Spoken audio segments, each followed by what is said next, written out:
Rendez-vous compte, nous avons créé cette association en 2000. Il y a 24 ans, bientôt 25.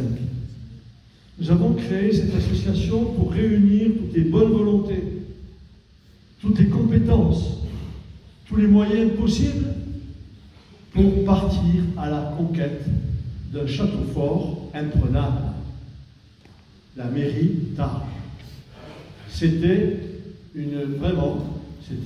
un challenge énorme, mais comme vous le savez, il n'y a pas de citadelle imprenable, il n'y a que des citadelles mal assiégées. Je me souviens de Paul Boiry, qui était maire de Tarbes, excellent maire, un homme bien. Et Paul Boiry m'avait fait l'honneur, en 1977, de figurer sur sa liste avec d'autres personnes, dont mon ami Marc Jacquin.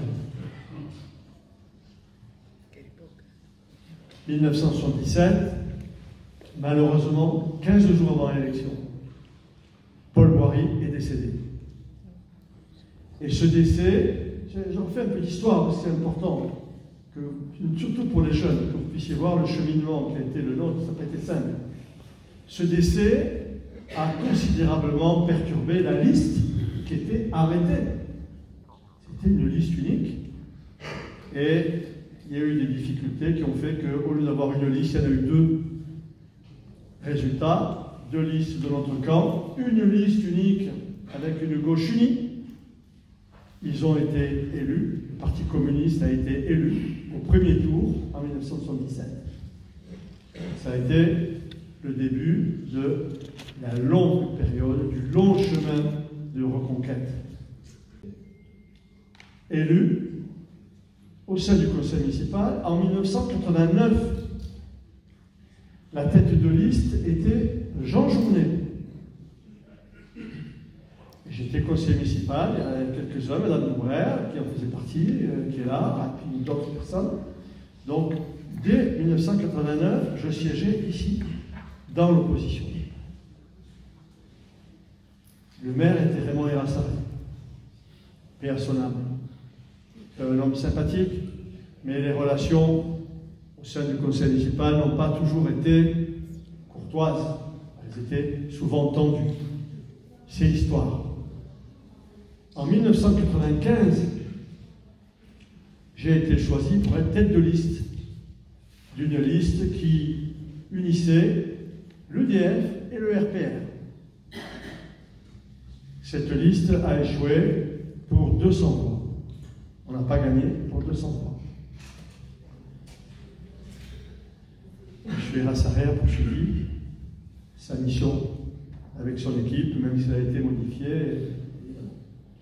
C'était 1995. L'élection arrive en 2001.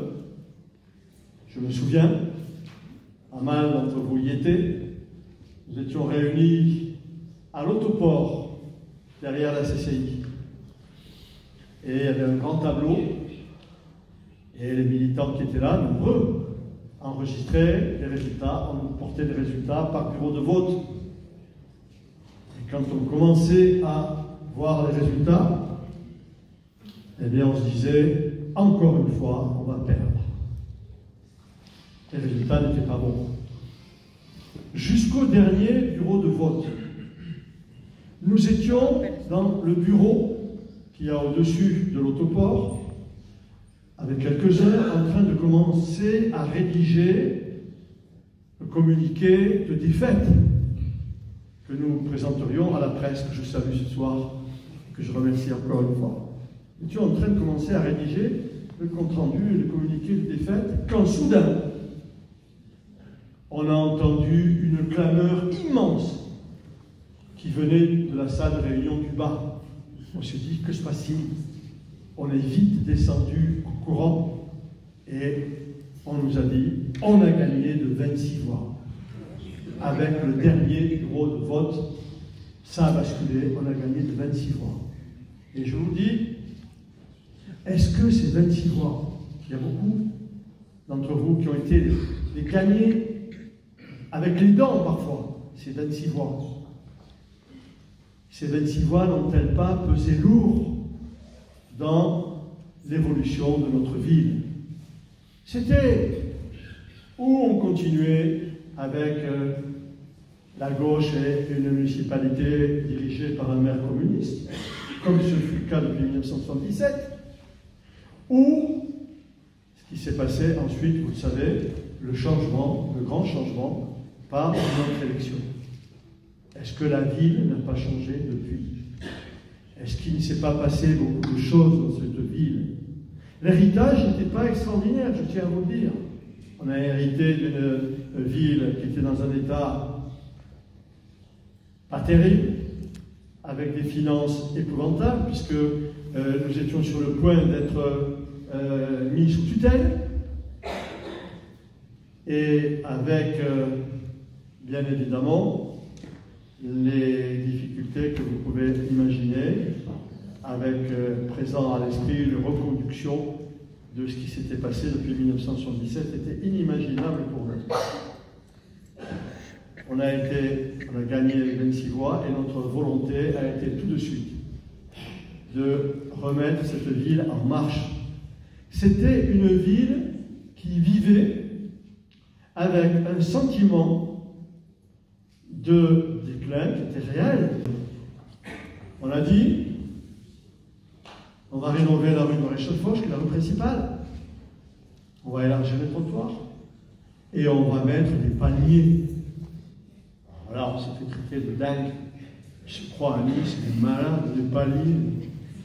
On l'a fait. Les paniers sont toujours là. On a refleuri la ville. On a engagé des opérations façades. Chaque fois que des rues étaient rénovées, il y avait des opérations façades qui suivaient. Le résultat aujourd'hui, c'est plus de 450 façades dans notre ville qui ont été rénovées. Le début d'un vaste mouvement qui nous a permis, depuis 2001, à investir près de 300 millions d'euros pour rénover la ville.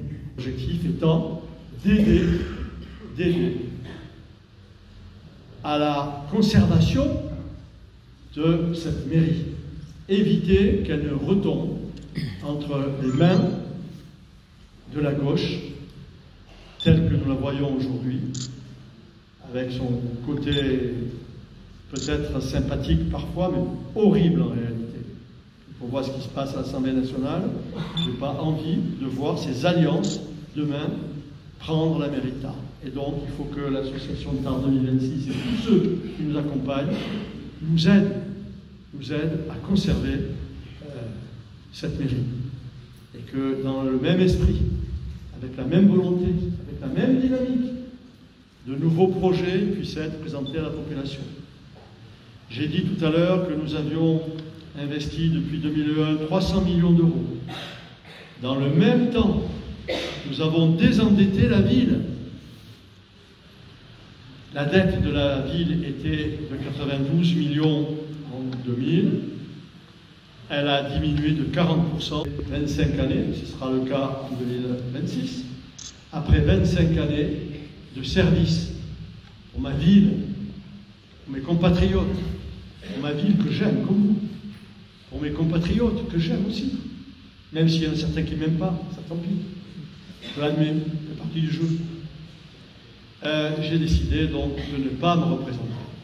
Mais, comme je tiens à ce que la ville ne tombe pas entre de mauvaises mains, j'ai choisi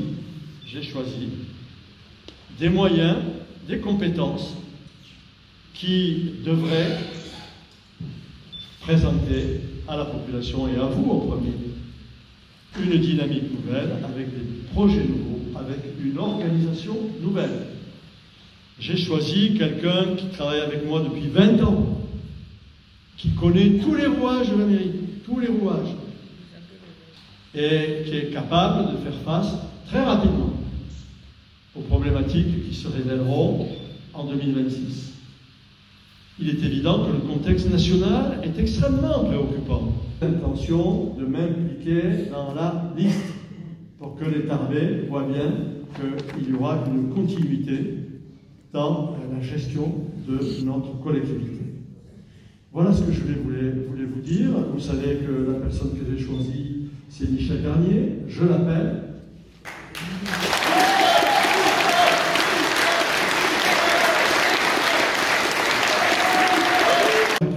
Dans le moment présent, j'ai considéré que la meilleure réponse, c'était Michel Garnier. Ça ne veut pas dire que les autres n'étaient pas bien, mais dans le contexte actuel, je pense que Michel fera face.